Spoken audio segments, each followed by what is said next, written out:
Bonjour Tanguy, est-ce que tu pourrais te présenter s'il te plaît? Salut Greg, je suis Tanguy, je travaille chez Bouygues Télécom depuis une quinzaine d'années et je suis responsable du web social.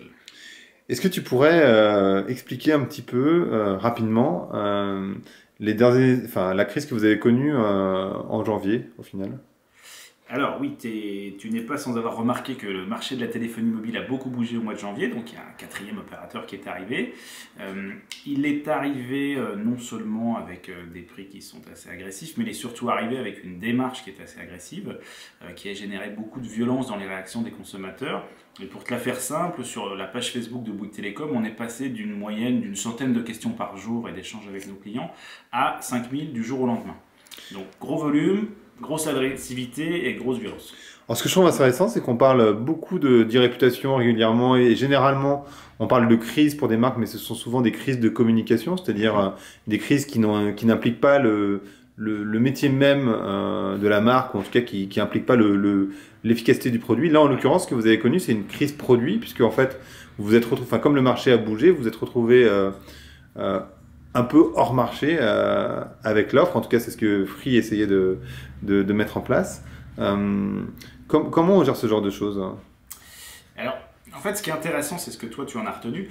Au final, ce qui nous a perturbé, c'est pas du tout la posture produit, parce qu'on se considère pas du tout comme hors marché. Pour nous, on vend pas la même chose.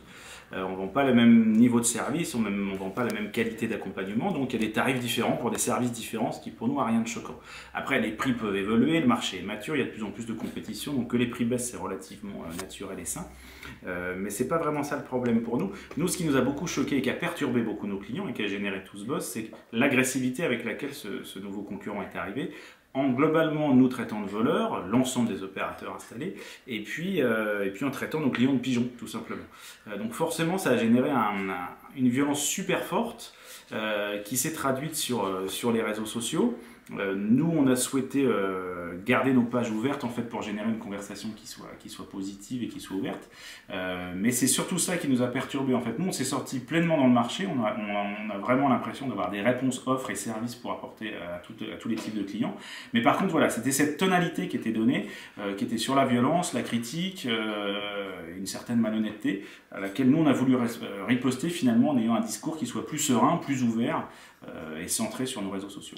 Alors, ce que je trouve intéressant, c'est chez Bouygues Télécom, c'est que vous avez une vraie stratégie sur les médias sociaux. Ça veut dire ne pas avoir de stratégie sur les médias sociaux. Ça veut dire quoi? Ça veut dire que le web social est totalement intégré dans la stratégie marketing. Et en l'occurrence, j'aimerais bien que tu expliques à quoi sert le web social dans la stratégie marketing et communication de Bouygues Télécom. Ok. Nous, en fait, c'était assez clair dès le départ ce qu'on souhaitait en faire.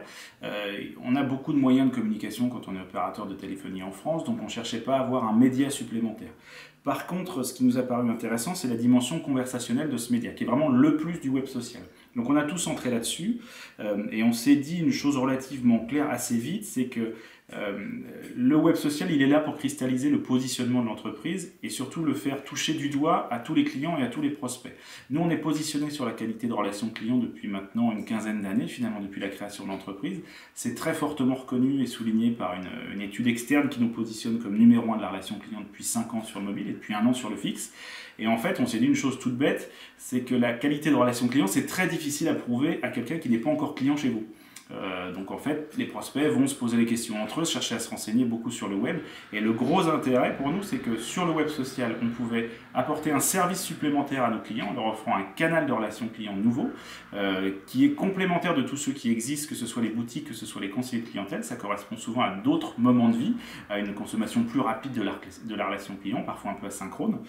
Mais surtout, ce qui était super intéressant, c'est que c'était le seul endroit où des prospects pouvaient voir la qualité de relation client qu'on portait et toute l'énergie qu'on met au quotidien à accompagner nos clients. Du coup, ce qui est intéressant, c'est que du coup, ça cristallise du positif, super intéressant, des témoignages, des débats, des échanges super enrichissants. Et quand il y a du mécontentement client, parce que ça arrive aussi, et bien finalement, c'est une opportunité de montrer qu'on va faire notre boulot et elle est visible de tous, y compris de nos prospects. Aujourd'hui, il y a plusieurs choses qui sont intéressantes évidemment, mais quand on parlait de Tanguy, donc parce que c'est vrai que la manière dont tu as répondu, dont vous avez répondu sur le web social, a été pas mal repris par les médias, pas mal repris sur Twitter, etc. Je pense que les gens avaient en tête que Tanguy c'était un jeune de 25 ans sorti de l'école avec un peu d'humour, voire qui sortait d'une agence d'ailleurs. Aujourd'hui, le web social chez vous c'est totalement intégré, il n'y a pas forcément d'agence derrière. Qu'est-ce que Comment tu expliques la manière dont c'est structuré chez vous? Enfin, d'ailleurs, comment c'est structuré chez vous et qu'est-ce que vous faites finalement? D'accord. On a en fait une équipe web sociale qui est rattachée à la direction internet, qui se compose de 6 personnes, dans laquelle on se répartit des missions conversationnelles, rédactionnelles, d'analyse de stats, de blog, etc., etc. Donc voilà, on a toute une mission d'animation. On travaille également avec des agences, donc on a une agence qui est DDB Paris notamment pour tout ce qui est les animations, plus les relais d'action publicitaire, donc les agences peuvent apporter une bonne fraîcheur aussi sur ces médias-là. Par contre, il y a une chose dont on est vraiment convaincu depuis le début, c'est que le web social, ça nécessite une réactivité super forte. Pour être réactif, il faut très bien connaître son sujet, savoir de quoi on parle, connaître son entreprise par cœur et avoir accès très rapidement à des niveaux de validation très élevés quand on est dans une période de crise. Quand je dis très élevé, ça veut dire avoir accès direct au CODG quand on a besoin de prendre une décision très vite et de réagir vite. Et ça ne peut se faire, à notre avis, que quand l'équipe web sociale elle est au sein de l'entreprise. Avoir des jeunes dans une équipe web sociale, je trouve ça très bien, au contraire, parce que ça apporte une certaine fraîcheur, une connaissance des cibles qui est différente, une réactivité qui est intéressante. Mais par contre, il y a un moment pour connaître une entreprise par cœur, porter ses valeurs, les comprendre et les exprimer clairement, il faut être là depuis longtemps et il faut les vivre depuis longtemps. Alors ça n'a pas besoin d'être un expert marketing ou com ou relations clients, ça peut être un peu de tous ces métiers à la fois. Mais globalement, il faut une connaissance et un vrai attachement à l'entreprise et une envie finalement d'exprimer ses valeurs très clairement, quoi. Donc voilà, cette équipe web sociale qui est basée à la direction internet et derrière toute une équipe de conseillers de clientèle qui est basée à Bordeaux. Et là aussi, on y retrouve des conseillers de clientèle qui sont plutôt des équipes très expérimentées, donc c'est des gens qui ont entre 30 et 40 ans, qui connaissent leur métier de conseiller de clientèle par cœur et qui ont eu vraiment très envie de défricher ce nouveau métier avec nous sur un canal qui était différent, mais où finalement ils font le même métier avec une tonalité un peu différente. D'ailleurs, en parlant de tonalité, ce qui a beaucoup été noté sur l'animation, ou en tout cas sur la réaction, c'est justement le ton. Et c'est vrai que vous deviez gérer 7 jours sur 7, 24 heures sur 24, vous avez mis beaucoup d'humour dans la manière de répondre. Donc déjà, c'était pas une agence qui répondait, mais c'était toi directement, ou en tout cas, toi pas très loin.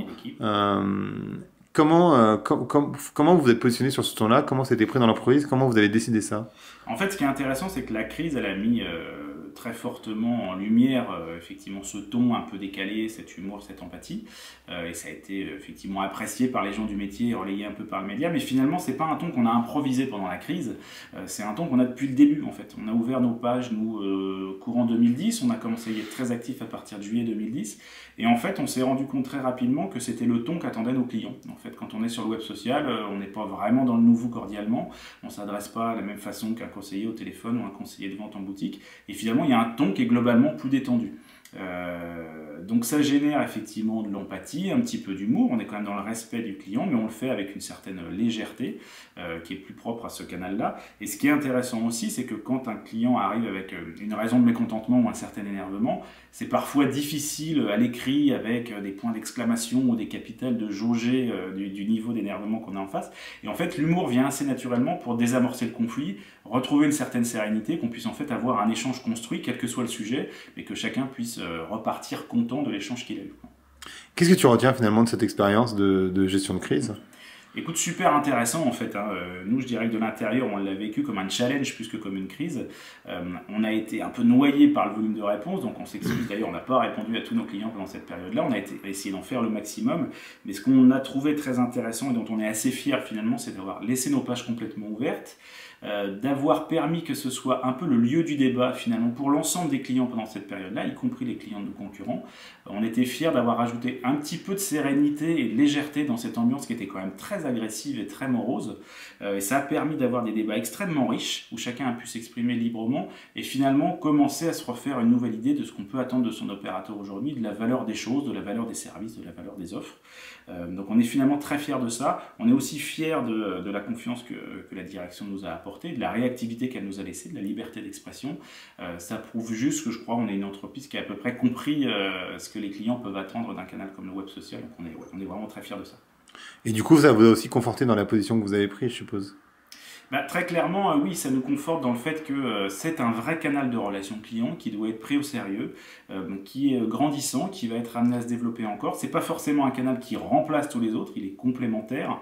On est plus dans une notion de multi-support et de pouvoir dire, voilà, nos clients, à un moment, ils ont besoin de joindre un conseiller au téléphone, ils ont besoin de passer en boutique pour toucher un téléphone, en parler avec un vendeur, avec un conseiller. Et puis à d'autres, ils ont vraiment plus besoin d'un média qui a une réactivité qui est différente, qui peut être asynchrone, d'échanger avec nous, mais pas seulement avec nous, ça peut être entre clients, et d'avoir un lieu d'échange et de débat qui soit ouvert, mais qui soit aussi accessible chez son opérateur. Merci beaucoup. Merci à toi.